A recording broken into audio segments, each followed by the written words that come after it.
अस्सलाम वालेकुम दोस्तों, मैं हूं उमैर अदीस और आप देख रहे हैं यूआर अदीस। आज हमारे समाजवादी पार्टी के पूर्व विधायक अब्दुल समद अंसारी साहब के यहाँ आज हम इनसे जानेंगे, जो कि आपको पहले से पता है कि ट्विटर पे एक ट्रेंड कर रहा था 2 दिन पहले, हैशटैग मोदी रोजगार दो। पेट्रोल के दाम बढ़ रहे हैं, डीजल के दाम बढ़ रहे हैं, लोग भूखमरी से मर रहे हैं, समझ में नहीं आता क्या किया जाए। लेकिन सरकार जो है वो अभी तक इसका कोई जवाब नहीं दे रही है। रोजगार का क्या होगा, पेट्रोल डीजल का क्या होगा, गैस का क्या होगा, इसी सिलसिले में हम बात करने आए हैं समद अंसारी साहब से। इनसे जानेंगे कि आखिर इनका हल क्या है और 2022 में जो इनकी गवर्नमेंट अगर आई तो वो क्या इसका हल निकाल पाएगी। तो समद अंसारी जी, सबसे पहले ट्विटर पे 2 दिन पहले ट्रेंड कर रहा था हैशटैग मोदी रोजगार दो, इस पर क्या कहना चाहेंगे आप? देखिए, ये जो ट्विटर वाले लोग हैं वो लगातार इस तरीके का इवेंट कर रहे हैं, मगर ये सरकार जो सन 2014 में पहली बार देश में आई थी, तभी इन्होंने कहा था हम 2 करोड़ नौजवानों को रोजगार देंगे, गरीबों को और भारत की समस्त नागरिकों को देश के बाहर से काला धन लाकर हम 15 लाख रुपए देंगे। मगर सरकार ने जितने वादे किए सब पर विफल रही।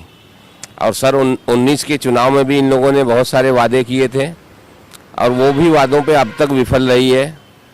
सरकार लगातार पूंजीपतियों की गुलामी कर रही है, देश को बहुत बड़ी खाई में ले जाकर ढकेल दिया है सरकार ने अब तक। जैसा कि आप जानते हैं कि पिछले सरकार में पेट्रोल और डीजल के जब दाम बढ़ते थे, यही भारतीय जनता पार्टी के लोग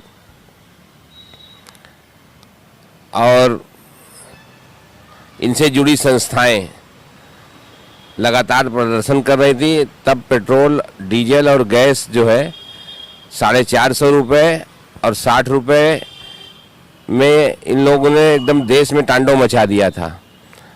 और आज की डेट में जब इनसे पूछा जा रहा है तो कह रहे हैं कि देश मजबूत हो रहा है, देश के निर्माण में आम जनता को सहयोग करना चाहिए। तो देश को लूटने वाले जब देश की सत्ता पर काबिज जब भी होंगे, तब देश की जनता को इस तरीके का महंगाई का, अत्याचार का, महंगाई आज बेरोजगार नौजवान, किसान, मजदूर, बुनकरों के साथ जो आपने देखा पिछले दिनों क्या क्या हुआ। सरकार ने लगातार बातें की, लखनऊ बुलाया इनको, मगर आज तक उन वादों पे खरी नहीं उतरी और हमें नहीं लगता कि ये उतरेगी। स्टूडेंट्स का ये भी कहना है कि जब मोदी जी की गवर्नमेंट आने वाली थी, आई नहीं थी और वो चुनाव रैलियां कर रहे थे, तो एक वादा किया था कि 1 करोड़ जॉब देंगे और उनके लिए एग्ज़ाम भी कराएंगे। लेकिन स्टूडेंट का ये कहना है कि जब गवर्नमेंट बन गई तो एग्ज़ाम नहीं कराया गया और एग्ज़ाम कराया भी गया तो रिजल्ट नहीं आया और रिजल्ट आ भी गया तो पोस्टिंग नहीं हुई। क्या स्टूडेंट की ये बात में कितनी सच्चाई है? देखिए, ये सरकार जो कहती है हमेशा उसके विपरीत काम करती है। सरकार को जब वोट लेना होता है तब सरकार कहती है कि हम रोजगार देंगे, नौजवानों को काम देंगे, किसानों को दोगुनी इनकम आय देंगे और बुनकरों को सब्सिडी देंगे। मगर जैसे ही चुनाव बीत जाता है, ये दूसरे चुनाव के मिशन में और देश के दूसरे प्रांतों में जिस तरीके से ये चुनाव हो रहे हैं और जिस तरीके से ये दूसरे प्रदेशों में जो सरकारों को गिराने का षड्यंत्र कर रहे हैं, आपने देखा अभी पांडुचेरी के अंदर कैसे इन्होंने सरकार को गिराया है। और ये लगातार महंगाई तो बढ़ेगी, सरकार अल्पकाल में ही बहुमत खो दे रही है, जिसके कारण वहाँ महंगाई की मार बढ़ रही है। चुनाव होगा तो महंगाई होगी और ये सरकार लगातार इस तरीके का काम कर रही है। ये सरकार जब तक देश के अंदर रहेगी तब तक देश को कंगाल कर देगी। मैं आम जनता से आह्वान करते हैं कि अब इस सरकार के खिलाफ जनता आंदोलन करे, जनता गठबंधन करे। जिस तरीके से ये ईवीएम से वोट ले रहे हैं और बैलेट से ये जहाँ भी इलेक्शन हो रहा है हार रहे हैं। अभी आपने देखा होगा पिछले दिनों बनारस में एमएलसी के चुनाव हुए थे और बैलेट से हुए थे, जो दोनों चुनाव भारतीय जनता पार्टी हार गई। तो इससे ये जाहिर है। और देखिए अभी बंगाल के अंदर जिस तरीके से नंगा तांडव ये लोग खेल रहे हैं, बंगाल की भोली भाली जनता को गुमराह करने का काम कर रहे हैं। पूरे देश को ना तो काला धन लाए, ना तो काला धन लाने के बाद पैसा दिए, ना तो रोजगार दिए। और महंगाई, डीजल पेट्रोल, जब दुनिया में सबसे सस्ता क्रूड ऑयल बिक रहा है, भारत में सबसे महंगा बिक रहा है। भारत के पड़ोसी देश इवन की जहां भारत पेट्रोल सप्लाई करता है, वहां पे भी पेट्रोल डीजल के दाम बिल्कुल कम है, भारत के मुकाबले बहुत कम है, 50-60 रुपए है। मगर भारत में ये लगातार रोज प्रतिदिन बढ़ाते हैं। हमें तो समझ नहीं आता कि ये रोज देश में क्या हो रहा है कि रोज डीजल पेट्रोल के 25 पैसा, 28 पैसा, 29 पैसा दाम बढ़ते ही जा रहे हैं। यह सरकार अब जनता आंदोलन से, किसानों ने जिस तरीके से आंदोलन किया है, और किसानों को मैं हिम्मत की दाद दूंगा कि अगर आज देश के अंदर किसान नहीं होता तो आम जनता का क्या हाल होता। किसानों की वजह से आम जनता का भी मनोबल बढ़ा है, और आने वाले दिनों में जनता आंदोलित होगी देश भर में, और इस सरकार को उखाड़ फेंकने का काम करेगी। आपने कहा कि बीजेपी वाले जनता को मूर्ख बना रहे, धोखा दे रहे हैं, तो जब वो जनता को मूर्ख बना रहे हैं तो आप उसी जनता की आंख क्यों नहीं खोलने का काम कर रहे हैं? देखिए, कहीं ना कहीं से जनता के, नेता के साथ साथ जनता भी जिम्मेदार है, और ये लोग लगातार 7 साल से जनता को धोखा दे रहे हैं। और अगर जनता अब नहीं निकल के आएगी, नेताओं के ऊपर अत्याचार आप देखिए। हमारे राष्ट्रीय अध्यक्ष के आह्वान पर पिछले दिनों शहर में हम लोगों ने सरकार के खिलाफ आंदोलन किया था, मुकदमे लिखाए, लाठियां नौजवानों पे पड़ी, कई नौजवान घायल हुए, गंभीर रूप से घायल हुए, कितनों को जेल भेजा गया और कितनों पर अनावश्यक मुकदमे लाद दिए गए हैं। तो नेताओं के खिलाफ ये जो घोषित इमरजेंसी सरकार ने चला रखी है, इसलिए मैं आह्वान करता हूं आम जनता से कि आम जनता, छात्र, नौजवान एकजुट होकर इस सरकार को उखाड़ फेंकने के लिए अंदरूनी गठबंधन करें। सरकारों का और राजनीतिक पार्टियों का गठबंधन आपने देखा कि ये लोग षड्यंत्र करके उसको खंडित कर दे रहे हैं, मगर जनता अब जागरूक है। आने वाले चुनाव में बंगाल से ही इनको जवाब मिलेगा, और ये पूरे देश की सत्ता से एक बार जरूर बाहर होंगे, वक्त थोड़ा लगेगा। बंगाल में तो लोग आपस में ही लड़ रहे हैं, असद ओवैसी है, फुरफुरा शहजादे है, और एक पता नहीं कौन है, आपस में ही ये लोग वोट का बंटवारा कर रहे हैं, ऐसा हमारे बीजेपी वालों का कहना है।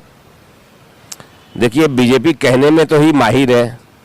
वोट का लोकतंत्र में हर एक नागरिक का, हर व्यक्ति का अपना अधिकार है, और अपने अधिकारों का उपयोग करे। अगर उसको चुनाव स्वयं लड़ना है तो लड़े, हर एक लोग लड़ सकते हैं। तो दोनों पॉलिटिकल पार्टियां अगर बना के लड़ना चाहते हैं तो लड़ें, जनादेश उनके साथ क्या आएगा ये तो रिजल्ट बताएगा। अब इनके पीछे अपना दिमाग लगा के हम लोग उस एनर्जी को जाया करेंगे। भारतीय जनता पार्टी यही चाहती है कि आम जनता को इन्हीं चीज़ों में उलझा दिया जाए और अपने मकसद में कामयाब हो जाया जाए। मगर हमें नहीं लगता, बंगाल की जनता बहुत समझदार है और सही वक्त पर सही निर्णय लेगी। बंगाल से ही बिगुल बजेगा, और ये पूरे बंगाल से बाहर होंगे और देश से भी बाहर होंगे। अच्छा, 17 में आपने कांग्रेस से गठबंधन किया था, 22 में क्या होगा? 17 में आप जीत नहीं पाए थे, तो 22 में क्या होगा? और अगर 22 में जीत भी गए तो क्या इस सारे मुद्दों का सॉल्यूशन निकल पाएगा? देखिए, हम लोग 17 में भी नहीं हारे थे। ये अपनी चालाकी, अपनी ईवीएम को लेकर लड़ रहे हैं, और जब तक ये ईवीएम से लड़ेंगे हमें तो नहीं लगता कि चुनाव फेयर होगा, और हमेशा इन बेईमानों का बोलबाला होगा ईवीएम के रहते। तो हम तो चुनाव आयोग से मांग करेंगे कि ईवीएम हटाकर बैलेट से चुनाव करा ली जाए। जनता भारतीय जनता के पार्टी के साथ पहले भी नहीं थी और आज भी नहीं है। ये लोग सिर्फ और सिर्फ ईवीएम की गड़बड़ी से चुनाव जीतने का काम कर रहे हैं और इसको अपना जनाधार बता रहे हैं। जबकि देश के अंदर आप देखिए कि बड़े पैमाने पे किसानों ने जो आंदोलन छेड़ रखा है, और अपनी हठधर्मिता से इनको विश्वास है कि मैं किसानों के आंदोलन से सरकार नहीं जाएगी, ईवीएम से इनकी सरकार चल रही है, इसलिए ये बात कोई सुनने के लिए तैयार नहीं है। अच्छा, हर इंटरव्यू में मैं लोगों से एक सवाल ये ज़रूर करता हूँ कि जब भारतीय जनता पार्टी इतना गलत काम करती है तो आखिर फिर भी 2014 में और 19 में, 17 में और फिर 22 आएगा, शायद उनकी गवर्नमेंट बन जाए, तो आखिर हर बार जनता उन्हीं को क्यों चुन रही है? देखिए, जनता हर बार उनको चुनती है कि नहीं चुनती, ये तो जनता से जब जनादेश लिया जाए, जब जन इंटरव्यू आप लीजिए तो आपको खुद ही पता लग जाएगा कि जनता ने कितना इनके खिलाफ वोट दिया है और वोट इन्होंने कैसे ईवीएम से ले लिया है। इन्होंने जो 2014 में बेईमानी की ईवीएम बनाई है और उसी ईवीएम से ये पूरे देश में राज कर रहे हैं आज तक, और जब तक ये ईवीएम रहेगी तब तक फेयर चुनाव होना देश में मुश्किल है। तो 2022 में आपको क्या उम्मीद लग रही है? क्या चल रहे हैं कार्य आपके? आपको दिख ही रहा है पूरे देश के अंदर और उत्तर प्रदेश के अंदर खासतौर से सन 2022 के अंदर परिवर्तन होगा। एक बार फिर से उत्तर प्रदेश में श्री अखिलेश यादव जो समाजवादी पार्टी के राष्ट्रीय अध्यक्ष हैं, उनके नेतृत्व में जनता पूरी बहुमत से सरकार बनाएगी और इस बेईमान सरकार को उखाड़ फेंकने का काम करेगी। अच्छा, पेट्रोल, डीजल और गैसेस के दाम क्या राज्य सरकार के अंडर में आते हैं कि वो कम कर सके? देखिए, राज्य सरकार इस पर बहुत बड़ा टैक्स लेती है। अगर राज्य सरकार जनता के हित में काम करे तो कुछ टैक्स में कटौती कर दे तो जनता को बहुत बड़ी राहत मिल जाएगी। मगर ये बेईमान लोग हैं, ये उद्योग घरानों के गुलाम लोग हैं, उनकी गुलामी के लिए कुछ भी कर जाएंगे, इनसे उम्मीद रखना बेईमानी है। तो ये थे मेरे सवाल। अगर मैं कुछ सवाल भूल गया हूँ या आप जनता से जो भी कहना चाहते हैं, जनता के सामने अपनी बात जो रखना चाहते हैं, तो प्लीज़। हम जनता से यही आह्वान करेंगे कि पूरे देश की जनता, नेता के साथ साथ जनता भी आवाज़ उठाए कि देश में फेयर चुनाव कराने के लिए ईवीएम मशीन को बंद किया जाए। जैसे पूरी दुनिया में ईवीएम मशीन से चुनाव नहीं होते हैं, भारत में भी ईवीएम मशीन हटा दी जाए, बैलेट से चुनाव कराए जाए, तभी फेयर और साफ सुथरा इलेक्शन होगा। और निश्चित जनादेश का आप देखिएगा किस तरीके का आता है, आपको देखकर आश्चर्य होगा और ये बेईमान सरकार उखाड़ फेंक दी जाएगी। तो हम बात कर रहे थे समाजवादी पार्टी के पूर्व विधायक अब्दुल समद अंसारी साहब से। इन्होंने बताया कि किस तरीके से जनता को मूर्ख बनाया जा रहा है और किस तरीके से ईवीएम के साथ घपला किया जा रहा है। अगर ईवीएम से ऐसे ही इलेक्शन होते जा रहे तो वो फेयर इलेक्शन नहीं होंगे। तो इन्होंने जनता से अपील की है कि वो भी इस मुद्दे पर आवाज़ उठाएं। अगर आपको ये वीडियो पसंद आए तो प्लीज़ इसे लाइक करें, दोस्तों के साथ शेयर करें और हमारे चैनल यू आर हदीस को सब्सक्राइब करना ना भूलें। मिलते हैं नेक्स्ट वीडियो में। अल्लाह हाफिज़।